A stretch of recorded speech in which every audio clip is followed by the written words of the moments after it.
И в рамках данной сессии мы поговорим о транспортно-логистических возможностях для экспортеров АПК Республики Башкортостан.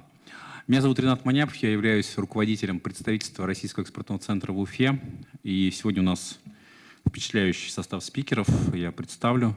Это Фазрахманов Шат Ильдусович, заместитель премьер-министра правительства Республики Башкортостан, министр сельского хозяйства Республики Башкортостан. Крюков Дмитрий Александрович, заместитель генерального директора по мультимодальным перевозкам АО РЖД «Логистика. Город Москва». Тирон Игорь Хазиевич, начальник таможенной службы РЖД «Логистика. Город Москва». Бельницкий Александр Станиславович, директор филиала на Куйбышевской железной дороге РЖД «Логистика. Город Самара». Онлайн у нас подключится Макеев. We have speakers online too. Varvara Makeeva is a deputy head of the industry-based development from Moscow. Denis Desev, who is the representative of the Ministry of Agriculture in Kazakhstan, and representative of the Ministry of Agriculture in Uzbekistan. During different sections, we talked about different manufacturers and certification, and even if we produced something or found a client or settled the payment problems and certified the products, there is still a problem of how to deliver the product to the client, and this is where the logistic problem arises. Today, the Republic of Bashkortostan has products, has yields, but the logistic solutions are poor and weak, and that's why we are going to discuss it and answer the questions how to deliver the products to the client during this session. What are the prospects of the Republic's products? The Republic of Bashkortostan shows the significant growth of farming products, and two categories are the most popular, is sugar and oil. Dear Minister, what are other promising products of Bashkortostan from the point of view of export? Dear colleagues, if we look at the history and the Soviet period, we were building the system. The system was the system of collective farms or greenfields. It was important to use the land, to dispose it. And in the 1990s and the noughties, we got on the swing. And we didn't really understand what we were doing and where we were going. You and I and all the people sitting here adopted the Western approach. We approached our agriculture with an MBA concept. We adopted the hierarchy for management, and until 2020 we were living by this paradigm. We wanted to produce our own products with European, American, and Canadian approaches, and we were aiming for the markets that were comfortable for us. And we got used to this approach. Over the last 2.5 or 3 years, we are again on a swing. And we have to turn around and start moving towards Asia, and started looking for new ways out. And we succeeded to some point. We translate everything into Chinese language now, and we are handing over our business cards to our Chinese representatives, and we are looking for something in common. On November the 12th, as we know, we have exported 600,000 tons of products officially. That's what customs tell us. But there are also products that are sold through traders and other customs checkpoints. These products are not accounted. So maybe the real figure is like 1 million, and if we reach 1 million, we can reach 1 billion.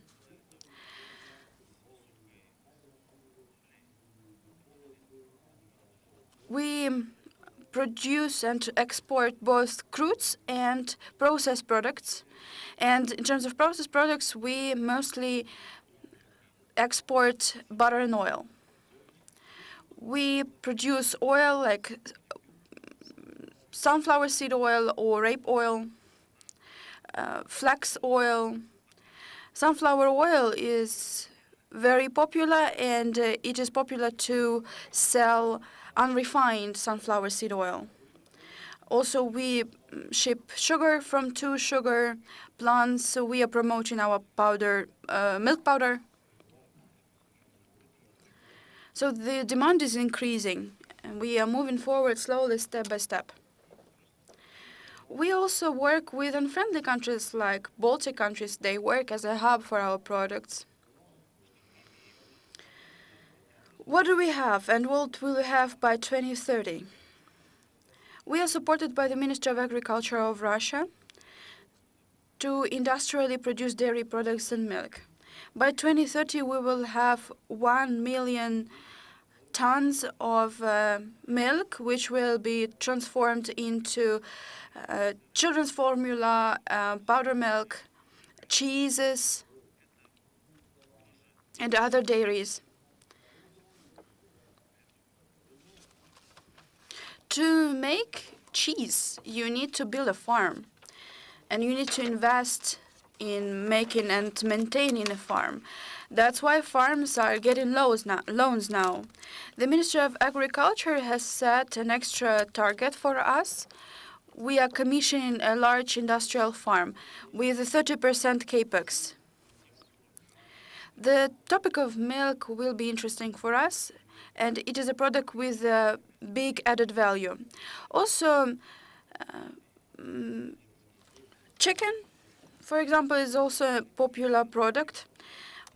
We will reconstruct our old facilities and premises, and we will create 300 points with chicken farms. The market is limited, but we will aim at African market and the UAE market to ship our fowl there. Our production is constructed aiming at international markets. If you enter any shop, like corner shop or a large retail shop, you will see the shelves are filled with diverse types of foods. Now it's a challenge to make a choice because you are flooded by the offer. That's why we have enough capacities to export. I don't think that if we export a lot of products, we won't leave anything for ourselves. We actually produce 1.5 times more than the Republic is able to consume. And we are capable of producing 3 times more. 60% of our products will have to be sold outside the country. I'm sorry for saying this, but we do have logistic problems. We don't have navigable rivers. We have problem with transportation by road. It's a problem now to bring our products to our international buyer, and it is very expensive to achieve. That's why we need to find ways out to provide comfortable, cheap, and profitable transportation for our suppliers. I guess that this will be the topic of our discussion today. Полезно из первых уст услышать, значит, позиции крупных федеральных наших игроков. И, конечно, здесь мы, наверное, больше обращаемся с просьбой, да, там вот, наращивая такие объемы, мы должны продавать, но надо понимать, что это все за счет кредитных ресурсов. Деньги нужно возвращать.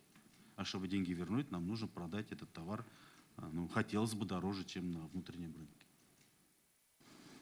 Огромное спасибо, Башкортостан Илдусович. Но, мне кажется, все перспективы нарисованы, ясно, четко, и задачи поставлены, да, уже все в протокол внесли.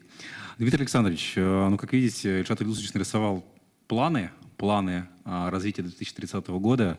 Мы понимаем, конечно, что сейчас, последние 2 года, мы все переориентировались на Восток, и об этом тоже Ильшат Ильдусович говорил, но понятно, и ни для кого не секрет, что восточное направление у нас перегружено.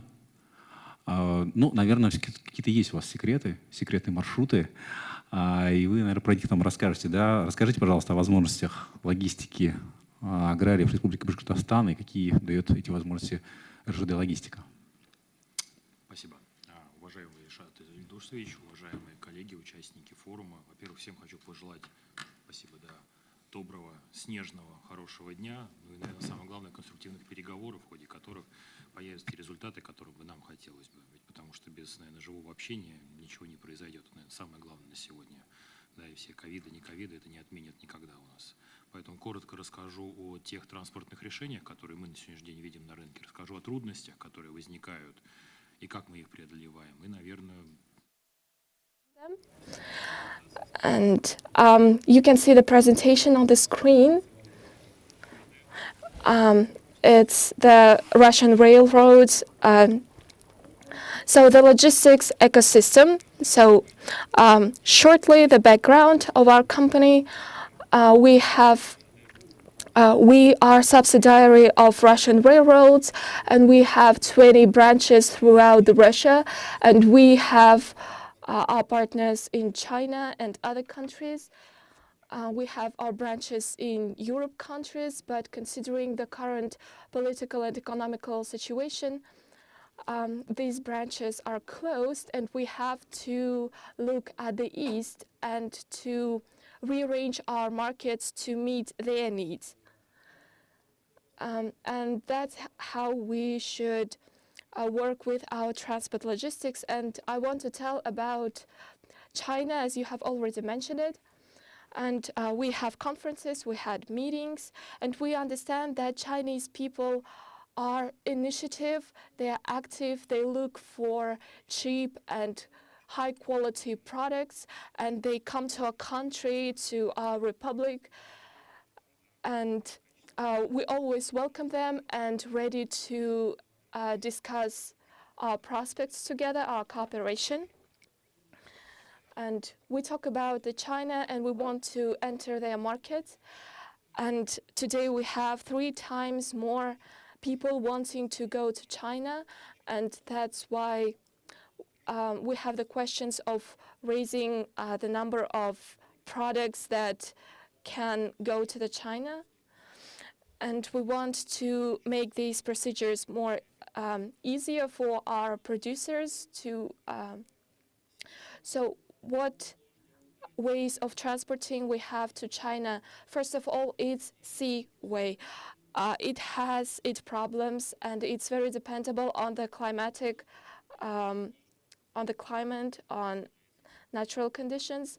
And we transport our cargo from St. Petersburg to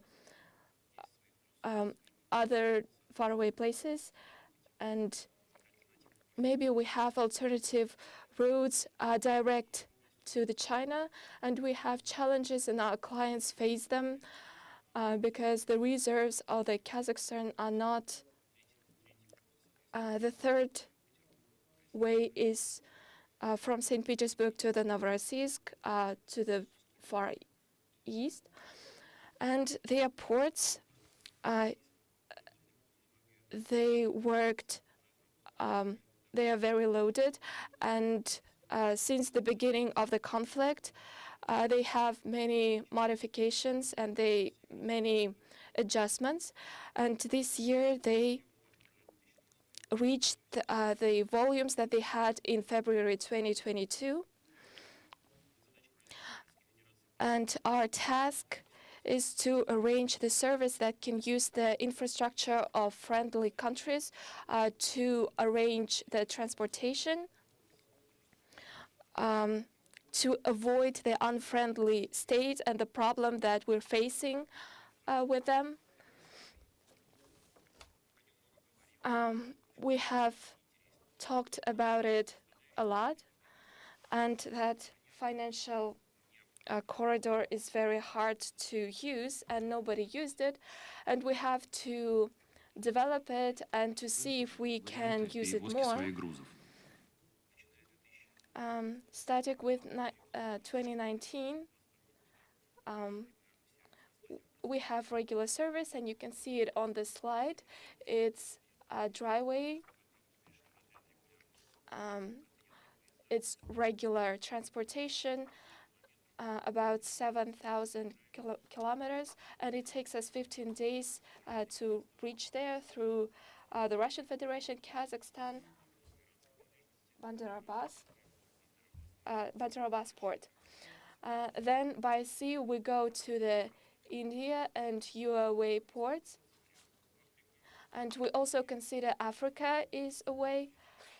And the possible way from Iran is Pakistan and Afghanistan. Yeah, these are specific markets. And we say, colleagues, look at the China, but we have limited resources, but we have to consider our possibilities and not to aim for more than we can reach. We have very intensive work to develop this service. Теперь хочется говорить о коммерческой составляющей. Мы понимаем, что на сегодняшний день ехать по кратчайшему пути или плыть морем – это самый дешевый вариант, потому что немаловажная транспортная составляющая. Что мы здесь можем для себя сделать? С экспортным центром и с Минпромторгом реализовывается программа по именно производителю компенсации транспортной составляющей. Да, это пока небольшие суммы, да, пока это территория Российской Федерации. Но задача 2024 года – рассматривать весь транспортный маршрут. То есть таким образом мы говорим о том, раскатка север-юга, и сейчас отработка технологий, которая сделана нами сейчас, и мы там являемся логистическим оператором на этом маршруте, номинированным, позволяет говорить о том, что и, что самое главное, задействование этой инфраструктуры сейчас находится порядка 35%. Infrastructure, now we already dispose 35% of it. And if we launch the subsidies at the full scale, we will benefit from it. And we need to understand that there are other countries than China. 2 trains that we are now delivering resulted in people finding the market for their products. And we started moving at least. This is the concept, the view, the vision, for you to understand what kind of conditions we've created for transportation and logistics, and when the market, for the Eastern market, can appear and develop. This is a turnkey service. We are working with a multimodality operator, using services of which we provide turnkey services. Speaking about the figures, you can take a look at the slides, and my slides will be available after my presentation. You can see that the results are growing exponentially. 38% is our dynamics in comparison to the last year. We are using Trans-Caspian, Eastern and Western directions. It's more than 1,000 kilometers of the road.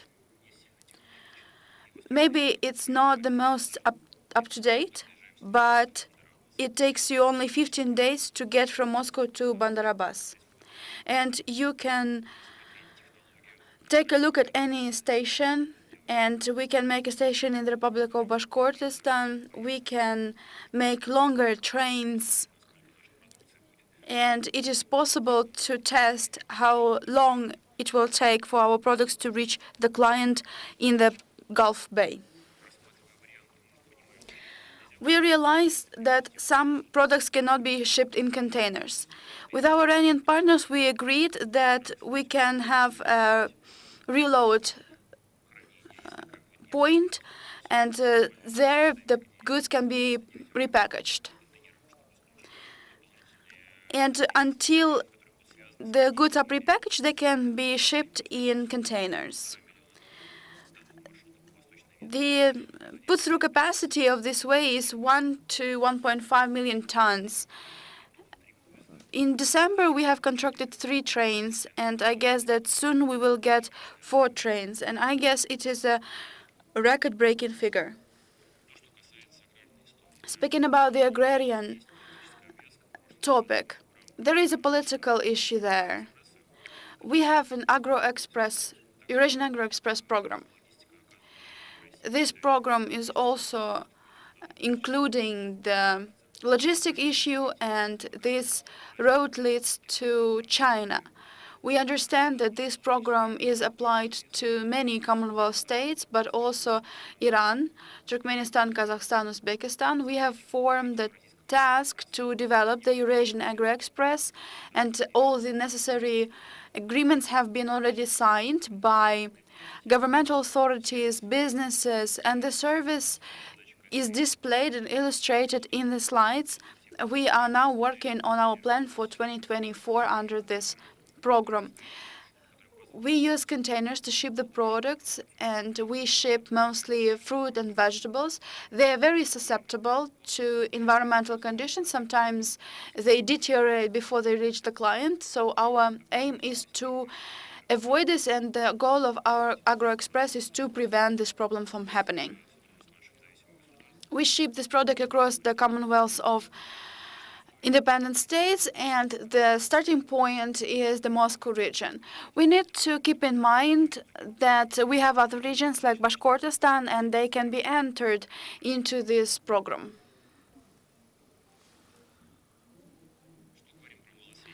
Small and medium businesses. It is also an important topic. They can use the services that we provide. Together with our partner Fesco company, we invested in the mail cars. Now we are in the process of signing agreements. These are financial cars running under these agreements, and in 2024, any client will be able to ship small batch of products under this, using these trains. There are existing routes out there, but we can rework the system based on the customized requirements. And Bashkortostan's entrepreneurs can use it as well. Уложиться и во временные параметры. Коллеги мои, которые присутствуют здесь, мы все должны понимать, что любая история начинается, наверное, с внутреннего аудита.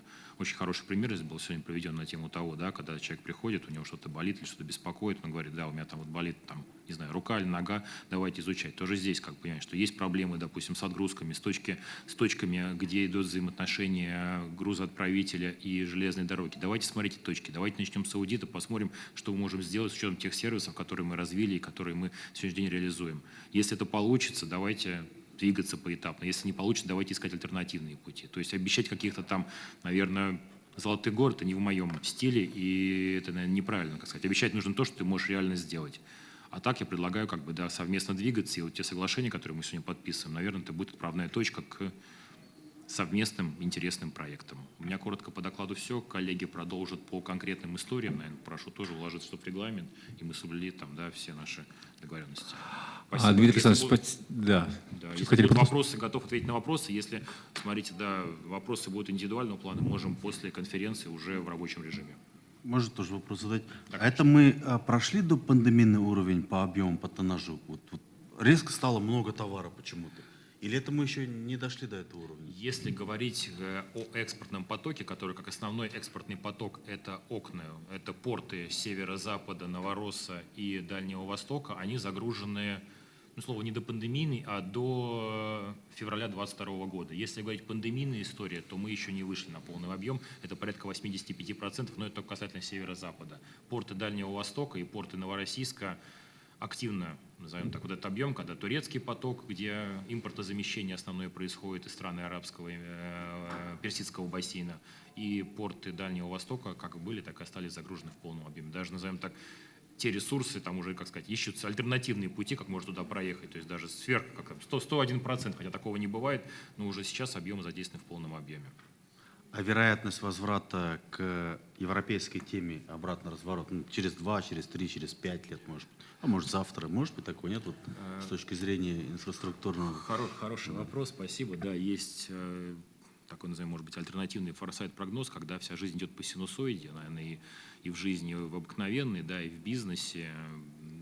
Вот могу сказать, что ряд западных компаний, они просто как бы не афишируют свою историю, они все равно остаются так или иначе во взаимоотношении с Россией. Они инвестируют. Keep in touch with Russia, not very directly as they used to, but they're still in touch with us. And we have several meetings, and there were predictions that maybe there will be new relationships between us. And we think that we can develop the Western direction too. But it's just a prediction, it's not a guarantee, and we don't really have a clear understanding of how it will be happening, because business is business and politics is politics, and they are connected, but still we can't say that one can exist without another. This is how business works. Business is for profits, and that's how we can build new transport decisions. Thank you for saying that we have other markets other than Chinese. And those ports that you mentioned, they are all involved in the plans that the Republic of Bashkortostan has for export. And export is always connected with some limitations with the legislation issues. And for starters, customs is a very challenging thing. And logistics is something that covers not only the delivering, but only the customs. I know that you have experience in this direction too. Can you please tell us about it? Okay, thank you for giving me the floor, and I want also thank you, my colleagues, for giving me this opportunity for talking about what I and my company does. We always have to be ready to help our clients, and this work will be of high quality, and our clients don't experience these challenges from start to the end of the process in terms of trade delivery.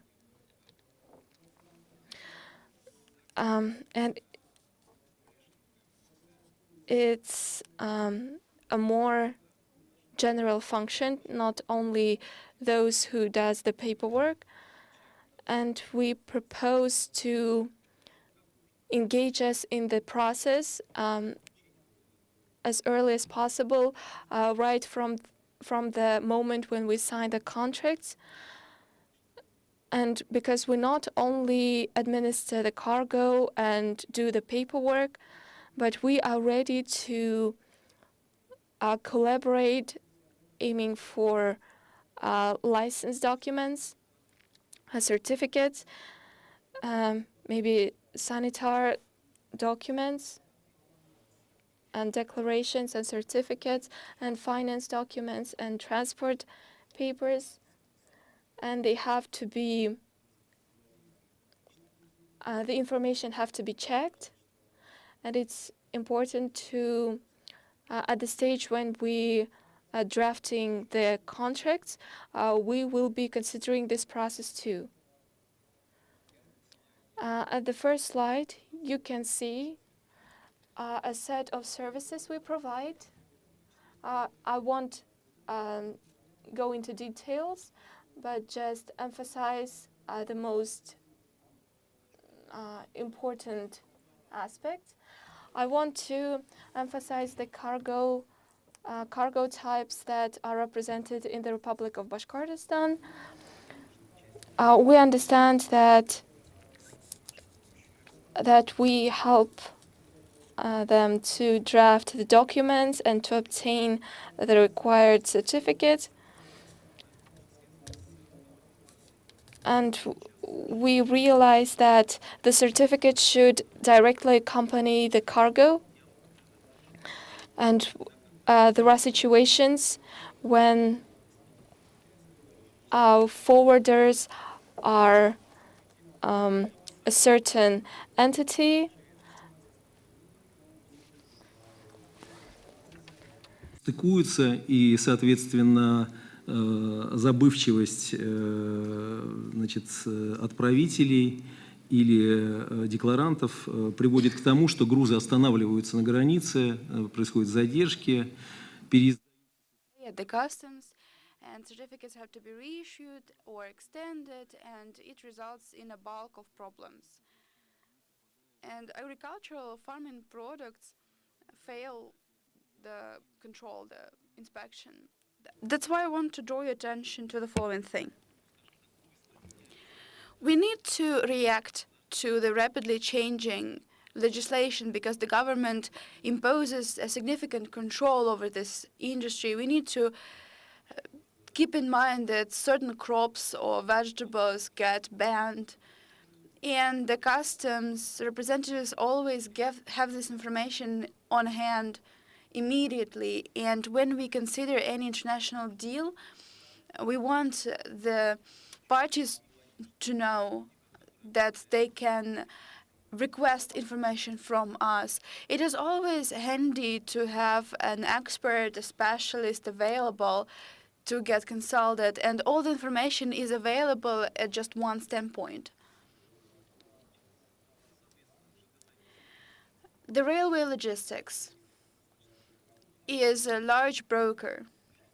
Russian Railways Logistics obtains thousands of declarations. We want to reach the amount of 10,000 declarations a month. We have over 50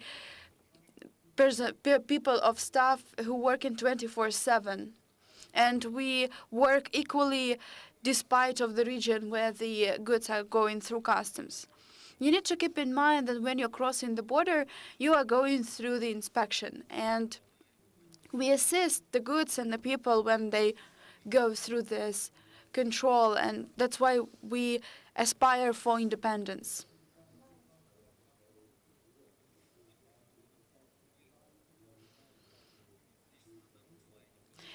On the slide, you can see the key articles that we are working with.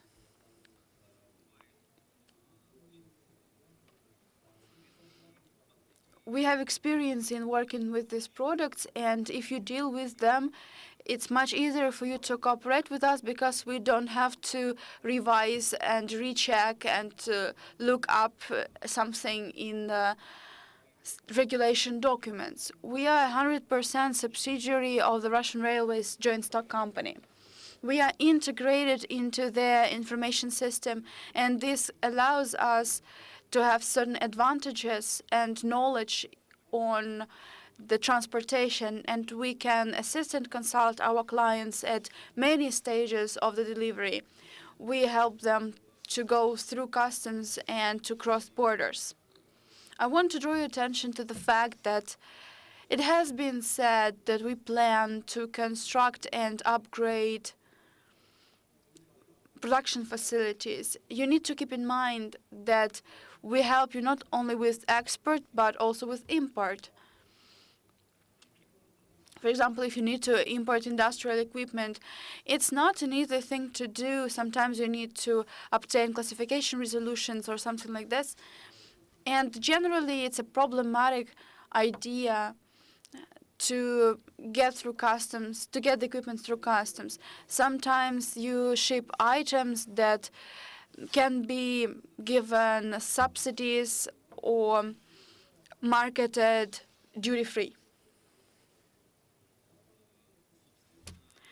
Actually, our capabilities in custom clearance are not limited to the custom clearance itself. When we interact with our clients and branches and subsidiaries of Russian Railways, we help run custom control zones. We can assist the paperwork for different goods batches that require this paperwork when they go through checkpoints, for example. Probably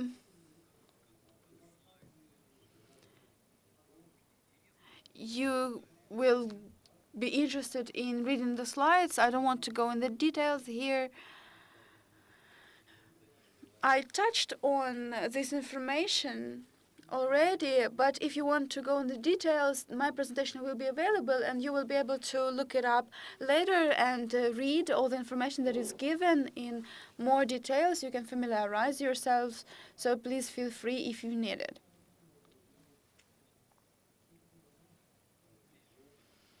My slides also speak about the terms of the digital custom clearance.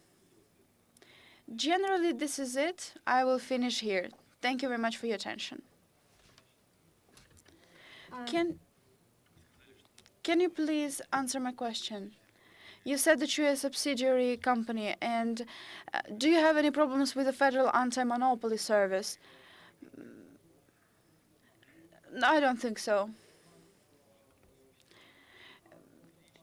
Dear Minister, no, I don't think so, because we are working within the legal framework and we use the information and we share this information with the information system of Russian railways, but everything is secure. There are many private companies out there doing the same business. Yes, there are. Custom brokers. Well, I can tell you the exact number, but there are plenty of them, smaller ones and bigger ones, and this market is quite saturated. And some of them want to cut the number of these brokers, but the market is quite lively, even now. There is a sustainable opinion that if it's a state-owned company, this company is heavy and hard to deal with, but you're saying quite the opposite. Any service that is calculated based on the kilogram of product, right? How affordable are your services in comparison to private brokers?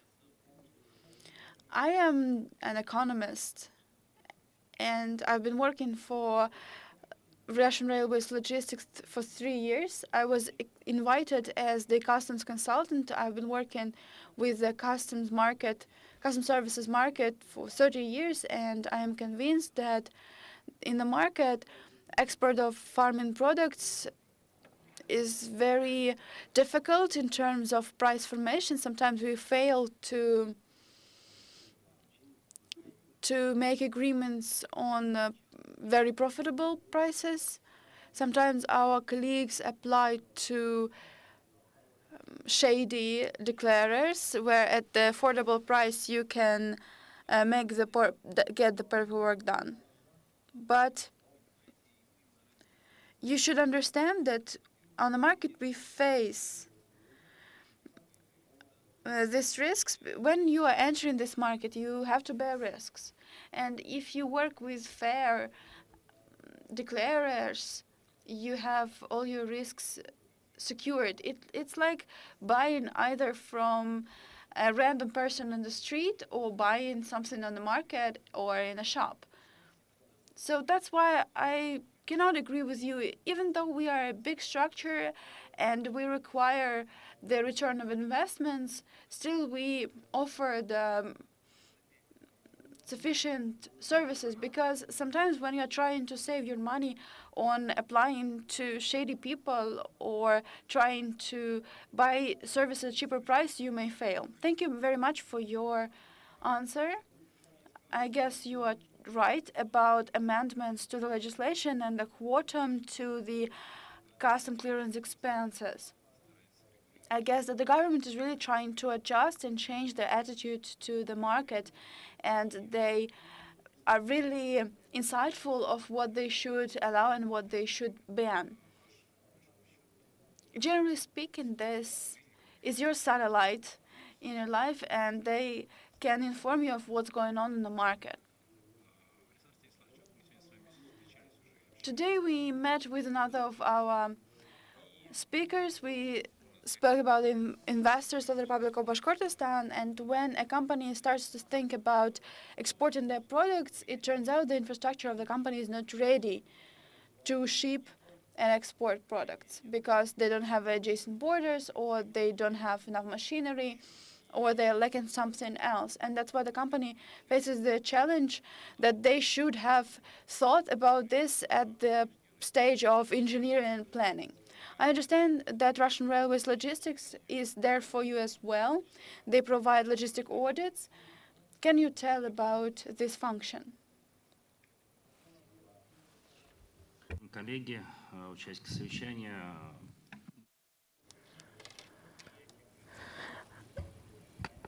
So the history of the enterprise can be briefly shown on the slide. Our task is to work in that way, and to reach that, I want to propose several cases to illustrate how we arrange our work to optimize this direction. So when we obtain an order from a client that wants to build a station logistic unit, and it all starts with an idea, with business planning, business idea. And I want to add that it covers both situations when we have only small volumes, but so the next stage is engineering and planning. And at this stage, we have to understand if everything goes in the right way. And we faced this problem that every stage had its own adjustments and modifications. And we can divide the arrangement of this process into several groups. And then infrastructure, railroads. This is a monopoly, but there are certain rules. We have certain resources and limitations. So the next infrastructure of your entities, your plants, your roads, and then this is the infrastructure of railroads of common use. In this specific case, I want to take this opportunity to make you understand that we have talked about this tendency when we're lacking vehicles. And the first thing we ask our clients, do you have up-to-date equipment? And it turns out that they're not. Do you have an ability to load these containers to the trains? And the next aspect, is it possible? Is the station capable to accept this cargo? And at this step of engineering, we control every stage and regulate these questions. For example, you have made the decision to build a plant, and we have a neighboring plant, and Вот они вывозят 80, а вы хотите выводить 100. Все это автоматом, извините. You have the yield of 80, but you want to have the yield of 200 out of 120. The following problem arises. It is important to closely work together. We are offering our experience for you here.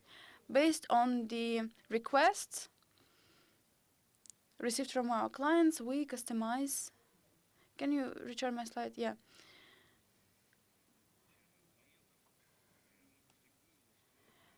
Our services, and we compare their businesses to their health. We diagnose the businesses, like we make these logistical audits, we arrange meetings. The audit can take 1 day or a month, and we can involve different specialists, including specialists from Russian Railways, JSC. They examine the processes, the staff, the current situation, and the current interaction with the station. We audit a company, and now we can see some bottlenecks. The audit can be carried out at any enterprise, and you better apply for an enterprise when you are forming your financial model. My colleagues and I were discussing this, that when you are changing your business, when you're expanding it, your financial model can change. And when you are considering new directions for your business, you need to consider new investments. And you need to assess if you would need to expand your enterprise. We will give you a toolkit that you will feel free to use. You can apply this toolkit to existing partners, or you can find the new ones. Audit, the deeper it is, the more aspects you will reveal. Based on the findings, you will make the conclusions yourself, and you will be able to see what you're doing wrong and what you're doing right. And the model that you choose will transform into consulting. Based on your customized needs, we will give you the standpoints. You will be able to assess necessity of different infrastructures. Generally, it's your right to focus on a certain criteria. There is a legal framework for this. You can use public infrastructure that is available out there, such as Russian railways. But sometimes companies have bottlenecks, and any project has things like this. Sometimes you need to change the timing. Sometimes you need to impose more supervision. When you are implementing a project, it is important to be assisted and controlled. We have certain experience in decision making.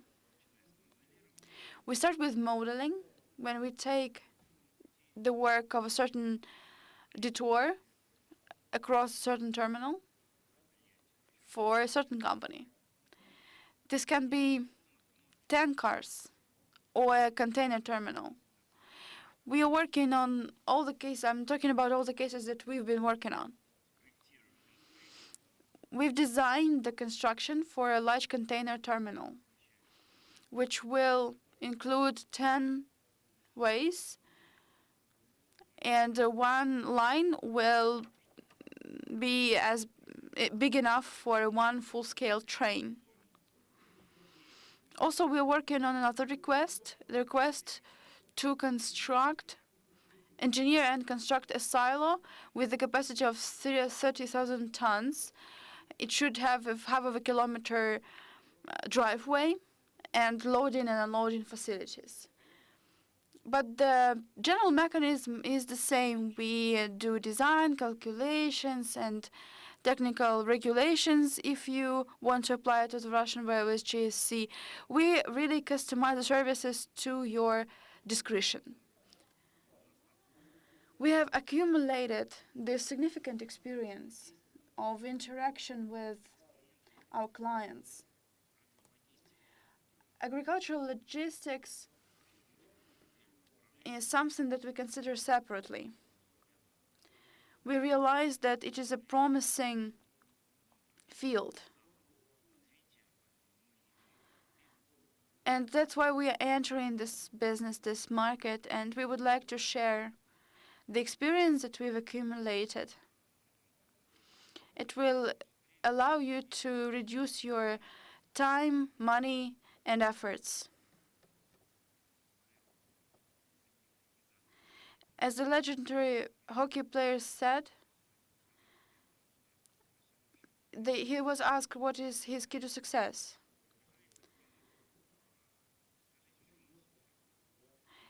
And he said, unlike to other hockey players, I'm not going where the puck is going, I'm going where I'm supposed to be.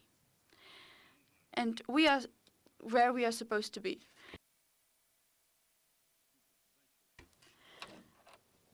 Our business is successful, and we are proud of it. Thank you for your attention. I'm ready to answer your questions. Соответственно, да, есть такие функции, есть такая... And we realized that there is that function, this task. And we talked about 300 facilities for growing chickens. And this is why we have to, for our investors to consider these matters too. And the next topic of our discussion is promising products, which products we can sell to certain markets. And we have our next speaker online. Yes, we can see you, but we can't hear you yet.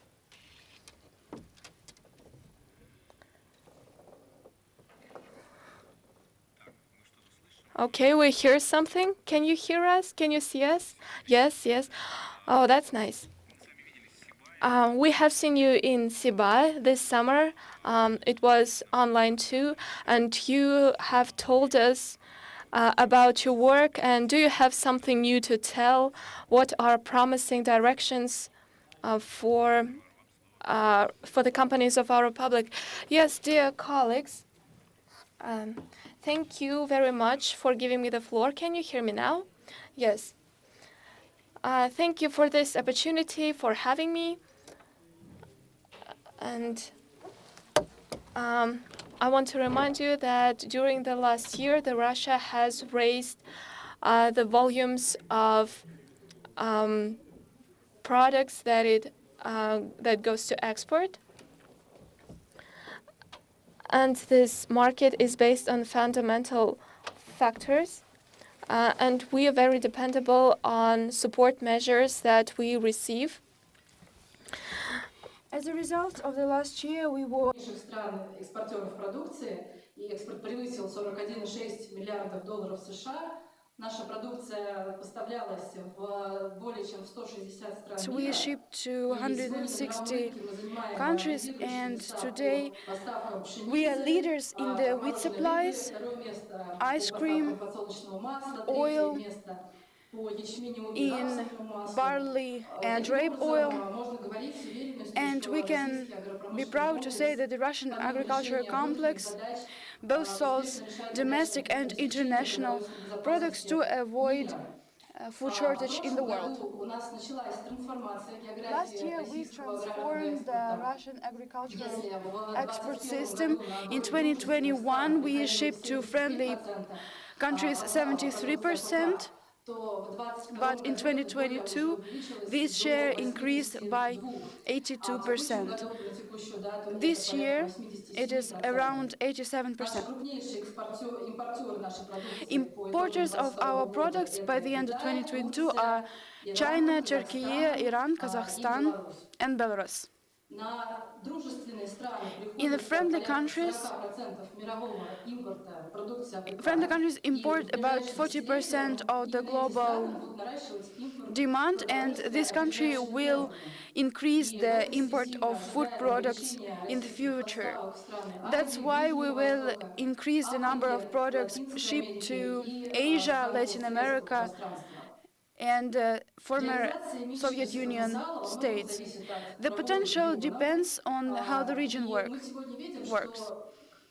Today we see that Russia has a very strong territorial export system. Export is very concentrated. 73% of the export are provided by top 10 regions of Russia. And our key task is to accept the competition, and we need to adopt advanced development approaches, and Bashkortostan is one of the regions that does this. they are moving towards their leadership, and that's why I want to emphasize the work that Mr. Fazrahmanov does. We have seen the export of the Republic of Bashkortostan during Mr. Fazrahmanov's speech, but I would like to repeat his words again. The export increased significantly during the last years, both in terms of the total volume and the worth. Bashkortostan is one of the leading regions of the country, and they actually export milk, sugar, flax seeds, and honey. On November the 12th, we see that the export has reached the level of the last year, $292.8 billion, and by the end of 2023, the export of Bashkortostan will exceed $320 million. Absolutely, this year is a record-breaking. This year is a record-breaking for Russian agriculture, and due to the certain limitations, our task is to prevent the export volume from declining. So I hope that the plans that have been announced here today will be brought to life. I would like to briefly talk about the support measures to implement all the projects and to use the potential, make our products more competitive. Under the federal project, we created different types of support. This support is provided at all stages of the life cycle of the product. I don't want to go in the details towards each of them, but because you know about this, but they include certification. If you want to learn more about the available support measures, both federal and regional, please feel free to go to the AgroExpert website. There you have all the information about 280 programs for every region of the country. We update them regularly, and we track all the changes and amendments to the legal framework. And what we do is we rewrite the legal documents into the understandable language. Besides, we understand that the agrarian markets are changing, and we want to be flexible towards the change in standards. We are a project office aimed at marketing farming products. We work with the multifaceted and specialized authorities. We keep in touch with the agriculture product supervisory authorities, and we established a wide network of attachés. We are preparing the suggestion on how to improve the non-governmental policy for export development, and we really focus on building communication with international buyers. Over the 3 years, we had over 100 events and business missions, industry-based exhibitions. Last week, our colleagues came from Algeria, and next week we are going online with South Africa. We are inviting you to follow our news, and I hope that companies in the Republic of Bashkortostan will take part in our events. Besides business, AgroExpert helps exporters to get the knowledge and the information. We want our products to comply with the external market requirements. We established a library of expertise. We developed 21 concepts of marketing researches, based on marketing researches. We have expert guides and analytical products. Besides, we share the obtained information during our joint events. We are working on a program that you can still join. It is just devoted to promising markets. We educate regional governmental authorities and invite our colleagues from the Republic of Bashkortostan to join this event. Speaking about the regional aspect, in 2023, we formed a new approach to the regional program for the development of export of farming products. It is based on defining the specialization industries, defining new food growth products, and forming promising investment ideas and implementing them in production when they are in demand outside the country. We see that the effectiveness of our method is combining the packaged and customized approach to the future food specialization, industrial specialization of the region. We have 4 basic stages. The first stage is the complex analysis of the region's potential. We define agricultural companies for further analysis and form the key export groups and suggestions about new investment items. At the second stage, we analyze and adopt support measures. We provide support measures. We define critical tools that will be needed to use the potential of the export development. Then we actively discuss the ideas with the business community. We make questionnaires, make opinion polls, and draw maps for every exporter that we see are promising. We diversify opportunities, provide new ideas, and define the demand and the needs of these expert groups within the regional support measures. And as a result, we form the export development program and form the suggestions to the companies how they can keep working with the agricultural sector. We provide tips and recommendations how the regional support measures should be developed. And we hope that this program will be very useful for adoption and development in different regions. If you are interested, please feel free to reach out to me. This is it. I would like to wrap it up. And I would like to express my gratitude to the colleagues in the Republic of Bashkortostan for organizing the event. And I guess this event is very important because we are facing a lot of challenges, and without our joint efforts, we won't be able to reach the attain ambition goals that we have set and our government has set. Thank you very much for your attention. Скажите, пожалуйста, можно сразу вопрос по региональной программе? Много регионов уже сделали ее? Мы завершили пилотный. Сейчас готовим еще для 2 регионов таких. We are working on 2 regional problems now. So you have 2 completed and 2 in progress. Okay, we got it. Thank you very much. I hope this is useful for our regions and they can define their development strategies based on this in terms of export aspect. Thank you very much once again. And I'd like to talk myself a little bit, and I want to introduce our programs too. So Varvara has mentioned most of the aspects. So Russia Export Center has been working since 2016. It has 3 entities, and I'm going to tell you about our unique experience. We have food products, and we were teaching farmers to work for export. So Russian Export Bank, it can give loans for products export, and we have some examples this year. When they were helping to export our products, it was flour, it was some sort of sources, and the companies got their risks covered using this program.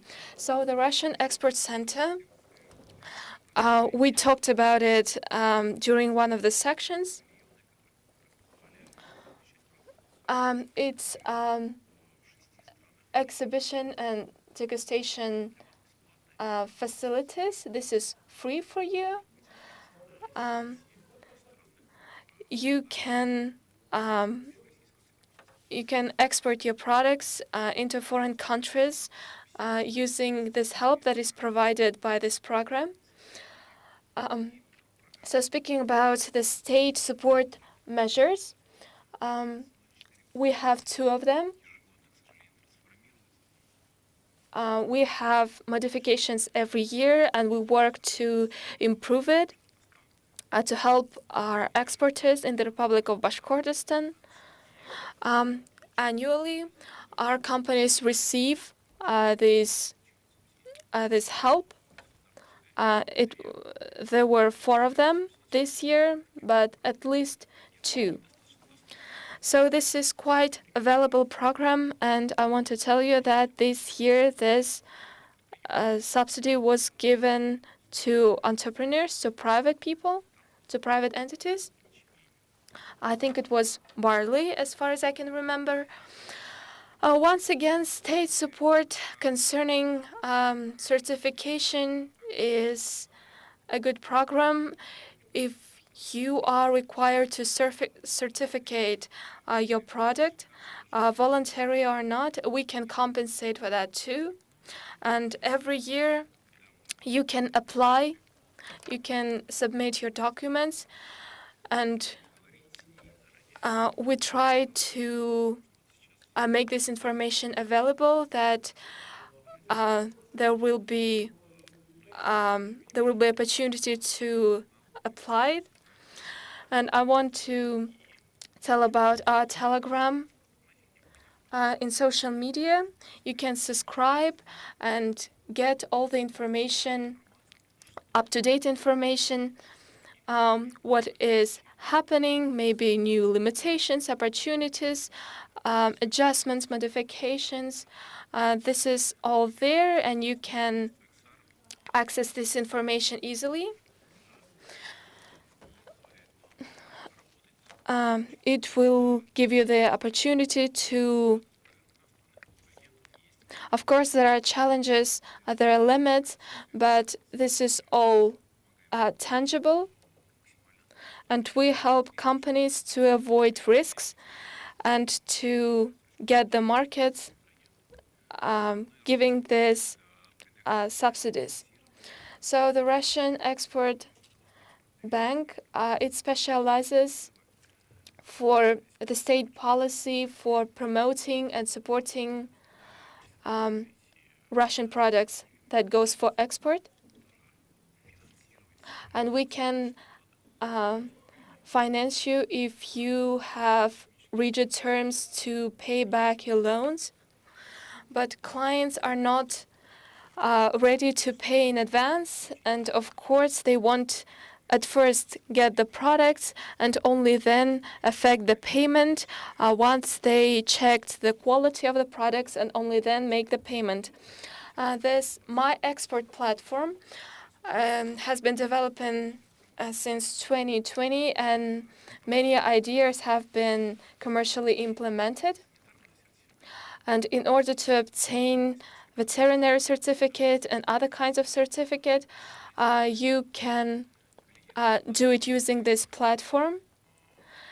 This is an opportunity for exporters, and if you plan to expand in this direction, you have to register the site, and we have many free services concerning analytics, searching for foreign partners, and this is all works in the framework of state support, and this is all free. So I highly recommend that you use it once, since you get the chance to use this state support and to expand your businesses and get more markets. And how can you receive this help? There are 2 options. First, you go to the hotline. You can see the numbers on the screen, or you can apply to me. I base in Ufa all the time, and you can get the appointment, and maybe we can discuss your matter with you. And we have this Center of Expert Support in the Republic of Bashkortostan. It's a regional organization, and it carries out exhibitions in the foreign countries, and it helps to look for overseas partners to promote your products to foreign markets. And we are always ready to help you with your problems if you are an expert and want to see your products in foreign markets. And this is a good opportunity to open new markets for you. And Будут непосредственно. We are moving on. Now we have some flash news. We have the representative of the Ministry of Agriculture of the Russian Federation in Kazakhstan, Denis Desev. Kazakhstan market is the closest to us, but it's quite deep and large. When we start talking about export, we offer working with Kazakhstan first because you didn't have to make custom clearances. We understand each other. We speak the same language. So we work and operate under the customs union. Mr. Desev, will you share what is interesting about the Kazakhstan market? Good afternoon, Mr. Mnyapov, dear participants of the session. Kazakhstan is a big market, especially for a Russian agricultural manufacturer. It's very interesting. I will give you an example. Let me speak about the statistics. In September, the Bureau of National Statistics of Kazakhstan released the information about the import and export of animal and plant-based agricultural products. $4.5 billion is the worth of this market, and $2.3 billion are the Russian products share on the market. It is very popular here, first of all, because of the quality that our agricultural manufacturers provide. As it has been said by Mr. Fazrahmanov, we are happy to facilitate such business because we are happy to provide the customs-free zone, and we are happy to relieve manufacturers and exporters from custom clearances. We are happy to unify certification systems for animal and plant-based products. Our manufacturers managed to freely enter the Kazakhstan market.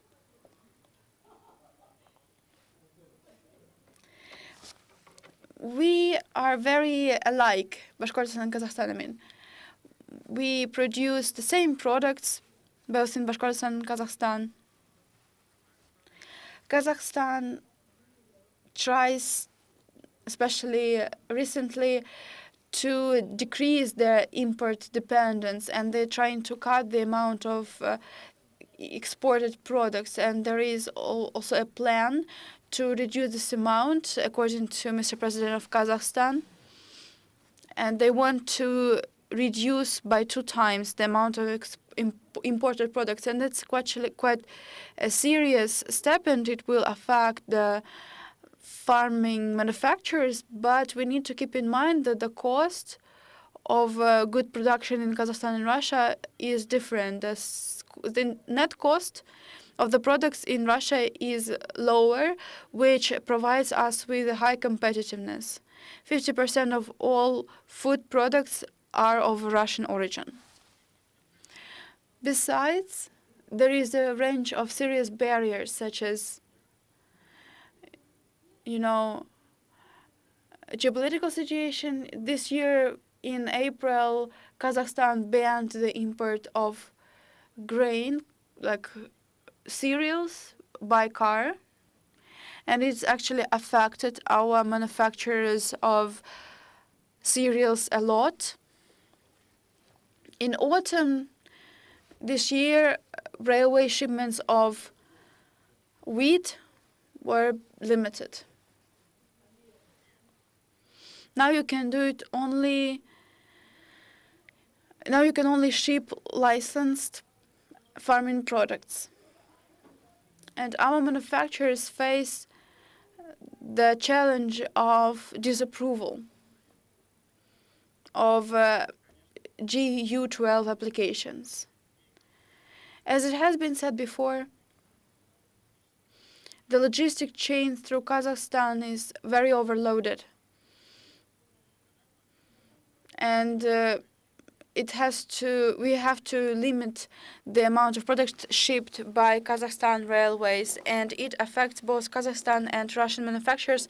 Unfortunately, there are adverse consequences to both sides in this case. And being the representative of the Ministry of Agriculture of the Russian Federation, I am trying to help our manufacturers to settle this. I am online with them, and I'm in touch with the Ministry of Transportation and Agriculture of Kazakhstan, and we're trying to interact and find our ways out. I would like to also say that the key reason why this happened is that Kazakhstan market is very influenced by the parallel import and the shady import procedures. And that's why the Kazakhstan government has adopted this decision. But nevertheless, the Russian wheat and the Russian cereals are in high demand in Kazakhstan, and the key reason why is the price. I can tell that food corporations have to buy third-class wheat at the price of 26,000 rubles per ton, which is quite expensive. But if we take the market of flour manufacturers, they attempt to buy the products at a cheaper price, and the Russian wheat is a very competitive product in this case because it's 30–40% cheaper. We keep in mind that the agricultural season this year was quite hard. The weather was adverse. We face these limitations, these barriers, these bans, because the government is trying to support the local manufacturers. But still, the scope of Russian volume, the Russian export volume is not decreasing, and we still manage to ship wheat till today. We ship a lot of sugar, oil and butter, and products that Bashkortostan produces. We have a wide range of Bashkortostan's products marketed in Kazakhstan. Currently, I guess oil and butter will keep being popular. Farming manufacturers say that the yield of a sunflower seed is quite low, and many farming manufacturers are planning to reject the idea of planting sunflower seeds or other oil crops, which will result in the increased demand for oil and for oils, because Bashkortostan will keep growing sunflower seeds. Currently, oil extraction plants in Kazakhstan are using only 50% of their full potential and capacity. So that's why it results in the potential of import of oil products, and I guess that this tendency will remain for a long period of time. Speaking about the confectionery items such as chocolate, they are also interesting for the local market.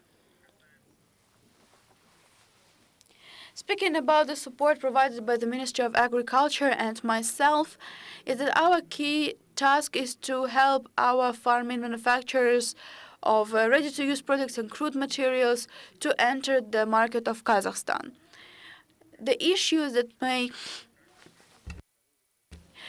arise, for example, how to reach the market, that's what we help with. We have agricultural attachés, both in Kazakhstan and other countries. We can consult, we can advise, we can make connections and contacts with certain manufacturers or buyers or consumers.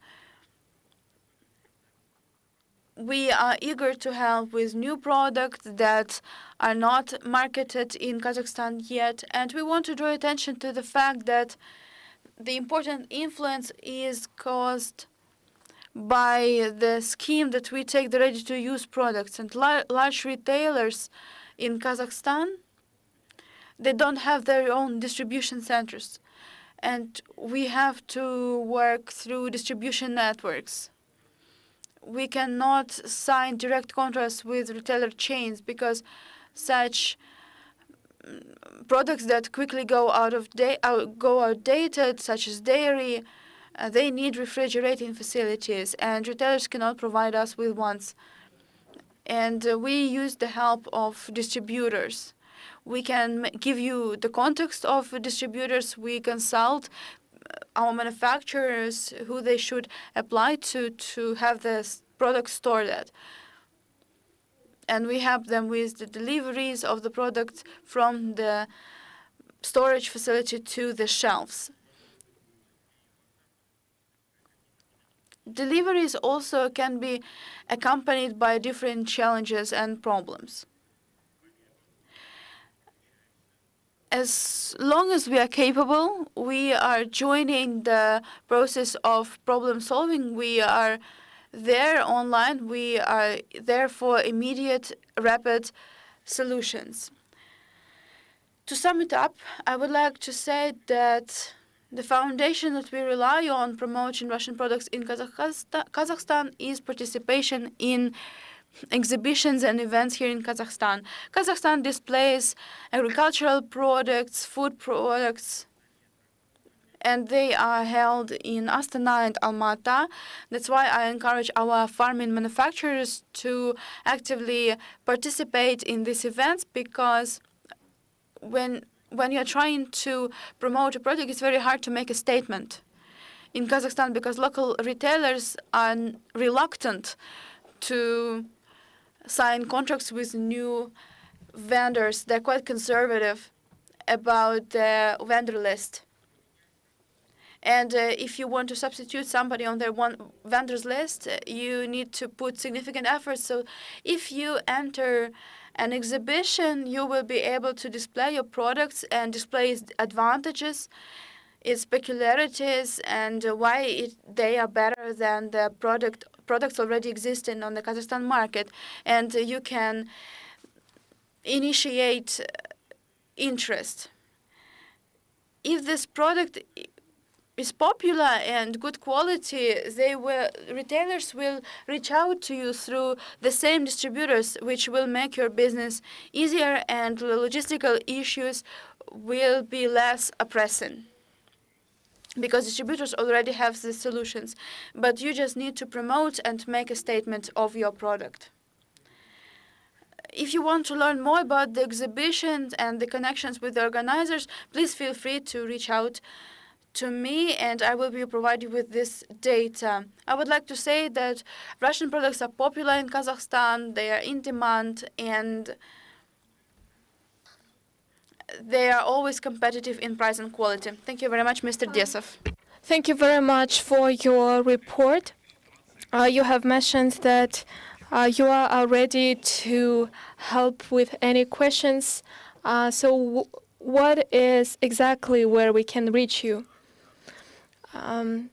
You can apply to the Department of International Cooperation, and we will be ready to help. Our farmers of our republic can reach to you, and you will be ready to address their problems. Yes, that's right. So we continue, and another promising market is Uzbekistan market. And it consumes large amounts of products. And we have Alexei Ulyanov here. He is a representative of the Ministry of Agriculture of the Russian Federation in Uzbekistan. Good evening. We can hear you and we can see you as well. Can you tell us about Uzbekistan market and what can be expected by our farmers in terms of your market. So I want to thank you for having me and for giving me the floor. And at first, I'd like to I can say that we have alike figures with Kazakhstan, because Kazakhstan is a part of European Union and we are not. But we are working hard to increase our volumes of production and of farming products exchange with Russia, and it was $27 million. And the last year it was $1.6 billion. And the total exchange between the countries is 10 million.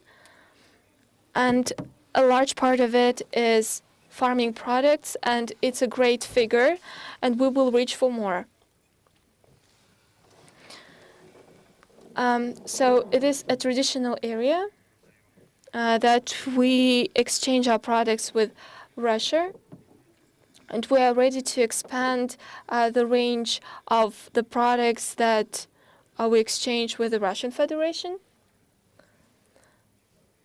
And our products are very popular, but in this situation, there are some challenges and problems, and business faces transport and logistic aspects, which has to be regulated.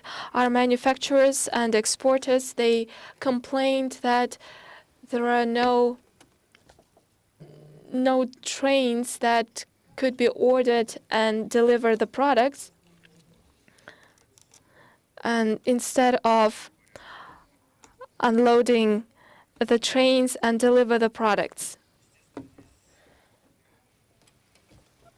And the problem is the territory of the Kazakhstan, because it was mentioned that Kazakhstan has limited its opportunities to transport the cargo, and it has a negative impact on exporting the products to Uzbekistan. And since December 2022, for some 2 months, there were limitation for as well as the territory of the Kazakhstan. And now it was already mentioned that there is a ban to transport wheat on the territory of Kazakhstan, so wheat has problems getting here as well. And Kazakhstan exports a large amount of wheat to our country, and this is not a secret that a large part of it is Russian wheat, and they use some schemes to deliver their products in Uzbekistan as well. And Uzbekistan uses this wheat to make flour and to sell it to other countries. And we have opportunities to sell these products. If we talk about internal Russian price, it's quite high, but when in terms of logistics and Krasnodar region and the Central Federal region, the price is higher and is not competitive compared to Kazakhstan wheat. And for today's event, I have checked the statistics, and it turns out that to this date, Uzbekistan wheat amounts to, and the same amount of wheat, $280, $320 for a ton.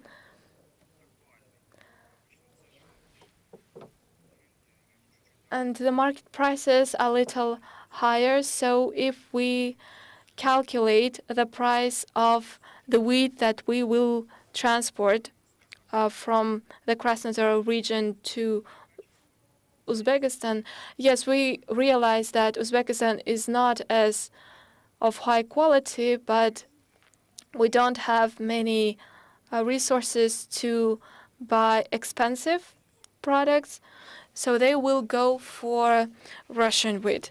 And when it comes to wheat delivery, they always have a problem of setting the price. And there is a difference of $100 between the Russian and Kazakhstan wheat, but Uzbekistan, I can't buy wheat from other countries. We could buy from Pakistan and India, but given the present situation, they can't provide the volumes that we require, so we don't buy wheat from those countries. Speaking of transit cargo, we have calculated the prices of delivering the wheat from Krasnodar region of Russia until the border between Kazakhstan and Uzbekistan, and it is much more expensive. And a negative side is also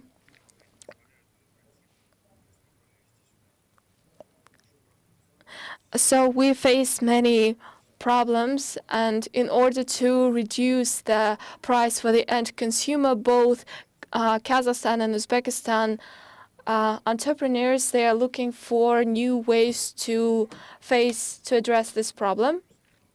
And you have already mentioned that you have the opportunities and you use it to arrange these schemes of delivering the Russian wheat through the territory of Kazakhstan. If we talk about legislation aspect, it should be noted that in 2013, Uzbekistan has signed the protocol. So the Russian products delivered to Uzbekistan have less fees. And if you have this certificate, you deliver this product and pay 12% VAT. And there are no other fees, but we have special levies. It concerns sugar and tobacco products. For sugar, it is 20%, but considering the Russian ruble course, we have been selling sugar intensely, and the Russian rubles denominates, and it's problematic to deliver our products there.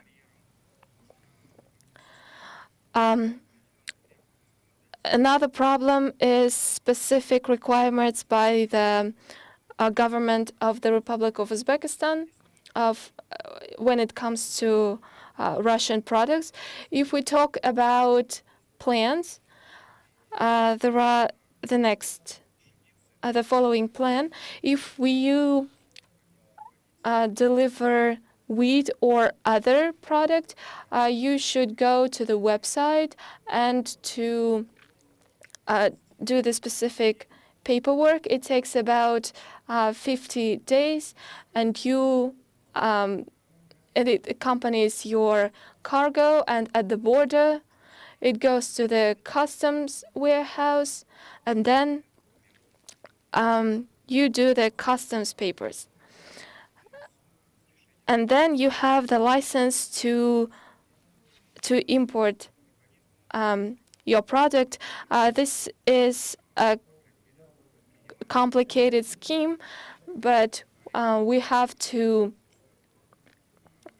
no other way because it's the law.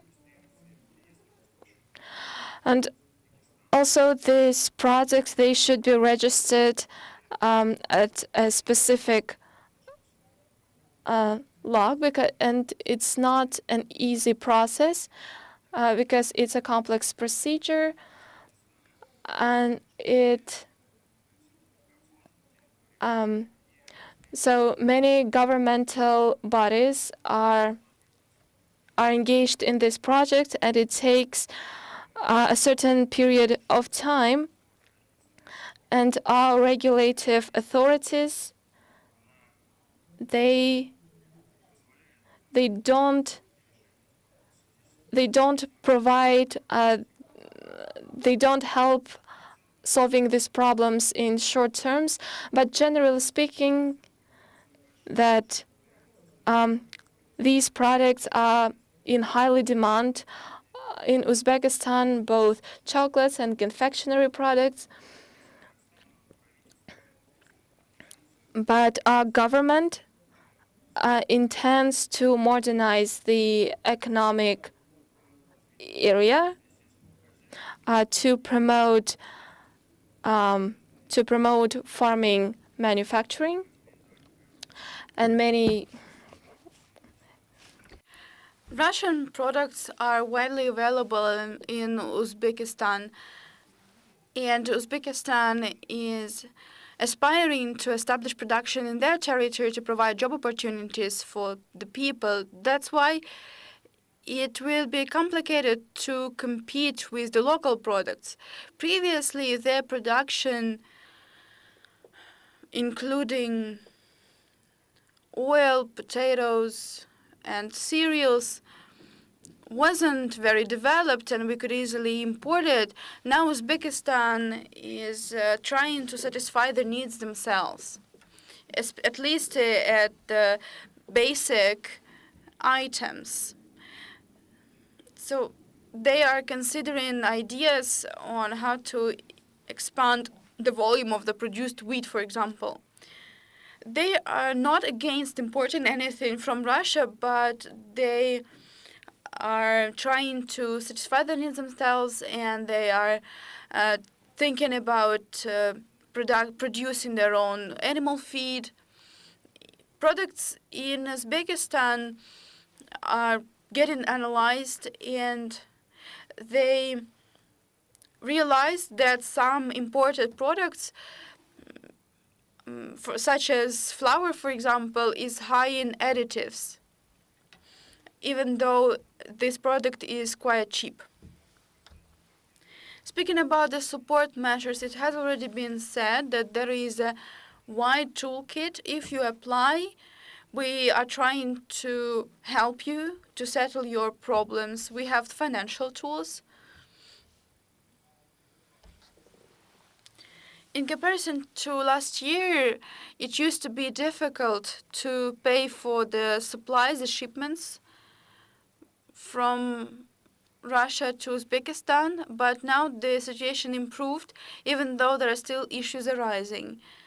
The central bank says that if there are some issues, all these issues can be settled. So there is no problem in financial turnover. Now the key problem is the logistics, the shipment, the transportation.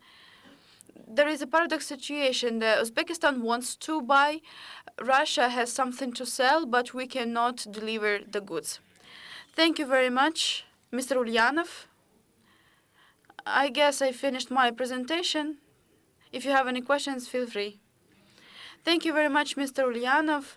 Dear colleagues, we have these strong institutions in friendly countries such as Kazakhstan and Uzbekistan. We met in person the representatives of the Ministry of Agriculture. They are our assistants, they are our facilitators, they're ready to help, they are there for us.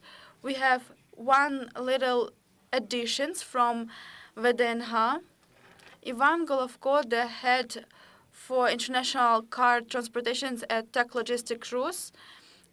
Ivan, we are behind the schedule, but you have 3 minutes exactly to speak. Good evening. Can you hear me? Yes, we can. Perfect. Thank you very much for the invitation. Agricultural export is a very interesting topic. It has many questions to it in our company, such as Russian Railways Logistics deals in every kind of logistics out there, such as transportation, custom clearance, brokerage, storage, etc., warehousing. We would like to stress that we have two key problems that our colleagues have mentioned is distribution in CIS countries. It can be settled with car transportation, but the product should be ready to use rather than bulk.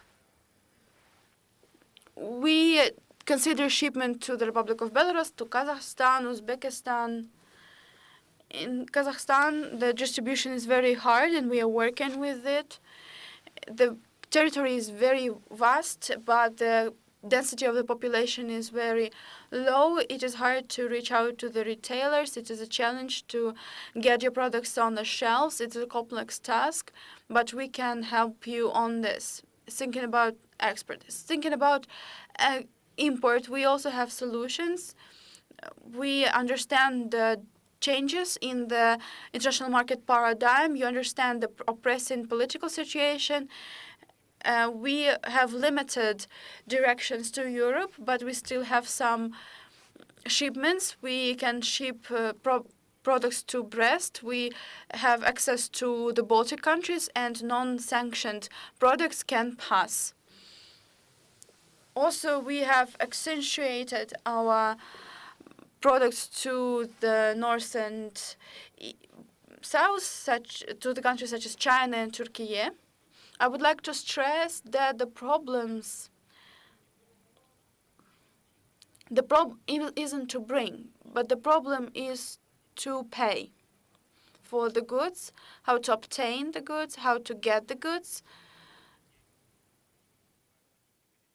There is the financial logistics, as we call it, or monetary logistics, and sometimes it's complicated under different agreements.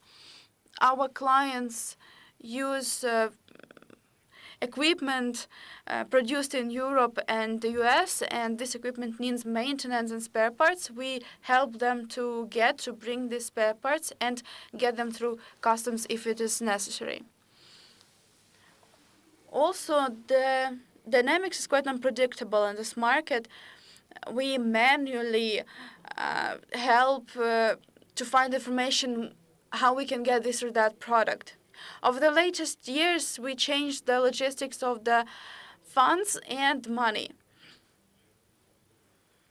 We have cases when the goods are shipped through one country and money is transferred through other countries. For example, you pay money to the friendly country, but you get products from a European country, for example. That's what we offer, and I can answer your questions if you have any. Thank you, Ivan, for this introduction, for your presentation. We will share your contact information with the audience, and we will display your contact information so the colleagues can download the presentation of your company and keep in touch with you, reach out to you. Thank you much for joining us. Dear colleagues, if you have any questions, we can answer them. If there is no question, the questions can be answered and asked off stage.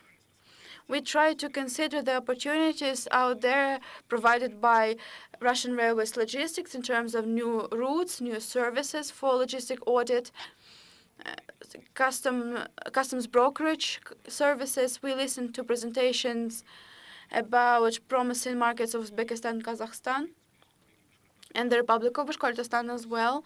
We really appreciate your participation in the session this late in the evening. Thank you for staying with us till the end. Have a good evening. Goodbye.